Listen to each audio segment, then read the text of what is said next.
ನಮಸ್ಕಾರ. ಮುಖ್ಯ ಪ್ರಾಣ ಬಂದ ಮನೆಗೆ ಸರಣಿ ಕಾರ್ಯಕ್ರಮದ ಇಂದಿನ ಸಂಚಿಕೆಗೆ ತಮ್ಮೆಲ್ಲರಿಗೂ ಪ್ರೀತಿಯ ಸ್ವಾಗತ. ಆತ್ಮೀಯರೇ, ನಾವು ಇವತ್ತು ನಮ್ಮ ಈ ಸಂಚಿಕೆಗೆ ಆಯ್ಕೆ ಮಾಡಿಕೊಂಡದ್ದು ಮಧ್ಯಪ್ರದೇಶದ ಚಿತ್ರಕೂಟ್ನಲ್ಲಿರುವಂತಹ ಒಬ್ಬ ಹನುಮಂತ ದೇವರು. ಚಿತ್ರಕೂಟ ಪರ್ವತ, ರಾಮಾಯಣ ಅಂದಾಗ ನಮಗೆ ನೆನಪಾಗೋದು, ಪಟ್ಟಂತ ನೆನಪಾಗೋದು ಚಿತ್ರಕೂಟ ಪರ್ವತ. ಆ ಚಿತ್ರಕೂಟ ಪರ್ವತದಲ್ಲಿ ನೆಲೆ ನಿಂತಿರುವಂತಹ ಒಬ್ಬ ಹನುಮಂತ.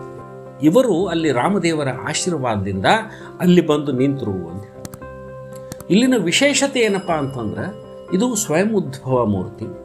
ಎಷ್ಟು ವರ್ಷ ಪುರಾತನವಾದದ್ದು ಅಂದರೆ ರಾಮಾಯಣ ಕಾಲದಿಂದಲೂ ಅಲ್ಲದ ಅಂತ ಹೇಳಿ ಒಂದು ನಂಬಿಕೆ.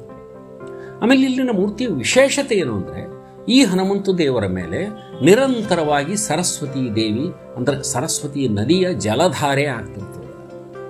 ಇದಕ್ಕೊಂದು ಬಹಳ ಸುಂದರವಾದ ಒಂದು ಕಥೆಯನ್ನು ಹೇಳ್ತಾರೆ. ಅಂದ್ರೆ ಯಾವಾಗ ರಾಮದೇವರು ತಮ್ಮ ಅಯೋಧ್ಯೆ ಆಡಳಿತವನ್ನು ಮುಗಿಸಿ ವೈಕುಂಠದ ಕಡೆ ಹೊರಟರೋ ಅವಾಗ ಹನುಮಂತ ದೇವರು ಹೇಳಿದ್ರಂತ, ನಾನು ಬರ್ತೀನಿ ಅಂತ ಕೇಳಿದ್ರಂತ. ಆಗ ರಾಮದೇವರು ಹೇಳಿದ್ರಂತ, ನೋಡಪ್ಪ, ನೀವು ಚಿರಂಜೀವಿ ಇದ್ದೀರಿ, ನೀವು ಇಲ್ಲಿಯೇ ಇರಬೇಕು. ನೀವು ಯಾವಾಗ ಸೀತಾಮಾತೆಯ ದರ್ಶನವನ್ನು ಅಶೋಕವನದಲ್ಲಿ ತಗೊಂಡ್ರೋ ಆವಾಗ ನಿಮಗೆ ಸೀತಾಮಾತೆ ವರ ಕೊಟ್ಟಾಳ, ನೀವು ಚಿರಂಜೀವಿಗಳು, ಅದಕ್ಕೆ ನೀವು ಇಲ್ಲೇ ಇರಬೇಕು. ಅದಕ್ಕೆ ನೀವು ಅಲ್ಲಿ ಬರ್ತೀನಿ ಅನ್ನೋದು ಬಿಟ್ಟು ಬೇರೆ ಏನಾದರೂ ಕೇಳ್ರಿ ಅಂತ. ಅವಾಗ ಹನುಮಂತ ದೇವರು ಹೇಳಿದ್ರಂತ, ಪ್ರಭು, ನಾನು ಲಂಕಾದಹನ ಮಾಡಿದ ಮೇಲೆ ನನ್ನ ಮೈ ಒಳಗಿನ ತಾಪ ಹೆಚ್ಚಾಗಿದೆ. ಒಂದೇ ಸಮನೆ ಮೈಯೆಲ್ಲ ಶಾಖದಿಂದ ಕೂಡಿರ್ತದೆ. ಅದು ಹೇಗಾದರೂ ಮಾಡಿ ಕಡಿಮೆ ಆಗುವಂಗೆ ಮಾಡಿರಿ, ಅನುಗ್ರಹ ಮಾಡಿರಿ ಅಂತ ಹೇಳಿದ್ರು. ಆವಾಗ ರಾಮದೇವರು ಚಿತ್ರಕೂಟ ಪರ್ವತಕ್ಕೆ ಅವ್ರನ್ನ ಕರ್ಕೊಂಡು ಬಂದು ಬಾಣವನ್ನು ಹೊಡೆದು ಸರಸ್ವತಿ ದೇವಿಯ ನದಿ ಪ್ರಕಟ ಆಯಿತು.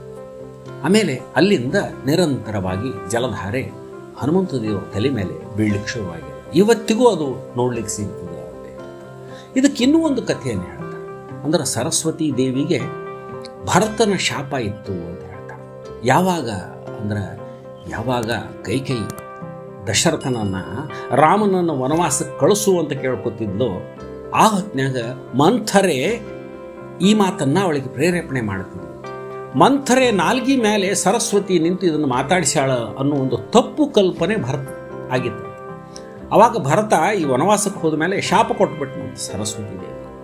ಆವಾಗ ಸರಸ್ವತಿ ದೇವಿ ಅದನ್ನು ಬಹಳ ಪರಿಪರಿಯಾಗಿ ಕೇಳಿಕೊಂಡು, ಇಲ್ಲ, ನಾನು ಈ ತಪ್ಪು ಮಾಡಿಲ್ಲ, ನನ್ನದೇನೂ ತಪ್ಪಿಲ್ಲಿದ್ರಾಗ ಅಂದಾಗ ಭರತನಿಗೆ ಮನವೊಲಿಕೆಯಾಗಿ ಆವಾಗ ಅವರು ಹೇಳಿದರು, ನೀನು ಒಂದು ಕಾಲ ಬರ್ತದೆ, ನೀನು ಹನುಮಂತ ದೇವರ ತಾಪವನ್ನು ಕಡಿಮೆ ಮಾಡ್ತಿದ್ದಿ, ಕಡಿಮೆ ಮಾಡಿದಾಗ ನಿನಗೆ ಈ ಒಂದು ಶಾಪ ಹೋಗ್ತದೆ ಅಂತ ಹೇಳಿದ್ದಕ್ಕೆ ಇಲ್ಲಿ ಸರಸ್ವತಿ ದೇವಿಯ ಜಲಧಾರೆ ಸತತವಾಗಿ ಹನುಮಂತ ದೇವರ ತಲೆ ಮೇಲೆ ಬೀಳ್ತದೆ. ಇಂತಹ ಒಂದು ವಿಶೇಷವಾದಂಥ ಒಂದು ಮೂರ್ತಿ. ಆದರೆ ಆ ನೀರು ಎಲ್ಲಿಂದ ಬರ್ತಾವೋ ಏನು ಯಾರಿಗೂ ಗೊತ್ತಿಲ್ಲ. ಇನ್ನೂ ತನಕ ಅದೊಂದು ರಹಸ್ಯವಾಗಿಯೇ ಉಳಿದ್ಬಿಟ್ಟದ, ಚಿದಂಬರ ರಹಸ್ಯ ಹಾಗೇ ಅದ. ಆದರೆ ನಿರಂತರವಾಗಿ ಜಲಧಾರೆ, ಬಹಳ ಜಾಗೃತವಾದಂಥ ಹನುಮಂತ ದೇವರು. ಈ ಒಬ್ಬ ಹನುಮಂತ ದೇವರು ಅಲ್ಲಿರುವ ಎಲ್ಲರಿಗೂ, ಭಾರತದ ಎಲ್ಲರಿಗೂ ಅನುಗ್ರಹವನ್ನು ಮಾಡ್ತಾರೆ. ಹಾಗೆಯೇ ನಿಮ್ಮೆಲ್ಲರಿಗೂ ಅವರು ಅನುಗ್ರಹವನ್ನು ಮಾಡಲಿ, ಆಶೀರ್ವಾದ ಮಾಡಲಿ ಅಂತ ಹೇಳಿ ಹೇಳ್ತಾ ಇವತ್ತಿನ ಈ ಸಂಚಿಕೆಯನ್ನು ಮುಗಿಸ್ತೀನಿ. ಮತ್ತು ಮುಂದಿನ ಶನಿವಾರ ಇನ್ನೊಬ್ಬ ಹನುಮಂತ ದೇವರ ಪುಟ್ಟ ಚರಿತ್ರೆಯೊಂದಿಗೆ ತಮ್ಮನ್ನು ಭೇಟಿಯಾಗ್ತೀನಿ. ಅಲ್ಲಿ ತನಕ ನನಗೆ ಅನುಮತಿಯನ್ನು ಕೊಡ್ರಿ. ಜೈ ಶ್ರೀರಾಮ್, ಜೈ ಬಜರಂಗ.